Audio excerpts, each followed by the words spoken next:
कराची और हैदराबाद में 15 रोज में बल्दियाती इंतखाबात का शेड्यूल जारी करने का हुक्म। इलेक्शन कमीशन ऑफ पाकिस्तान बल्दियाती इंतखाबात से मुताल्लिक 2 माह में इकदाम मुकम्मल करे। सिंध हाई कोर्ट का तहरीरी फैसला जारी। इस्लामाबाद हाई कोर्ट का तहरीक इंसाफ को इस्लामाबाद ने जलसे के लिए इंतजामिया को नई दरखास्त देने का हुक्म। तहरीक इंसाफ को जलसे की तारीख और वक्त से आगाह करके इंतजामिया से इजाजत लेने की हिदायत। PTI और ताजरों की यकजा दरखास्तों पर समाअत 22 नवंबर तक मुलतवी।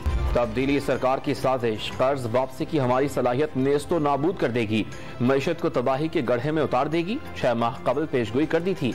इमरान खान का ट्वीट। कराची के लिए बिजली 9 रुपए 71 पैसे फी यूनिट सस्ती करने की 2 अलग अलग दरखास्तें कमी, सहमाही और माहाना फ्यूल प्राइस एडजस्टमेंट की मद में मांगी गई।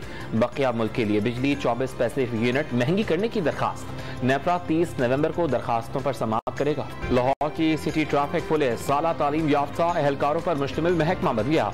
143 MPhil, 2 PhD और 80% एहलकार मास्टर डिग्री के हामिल निकले।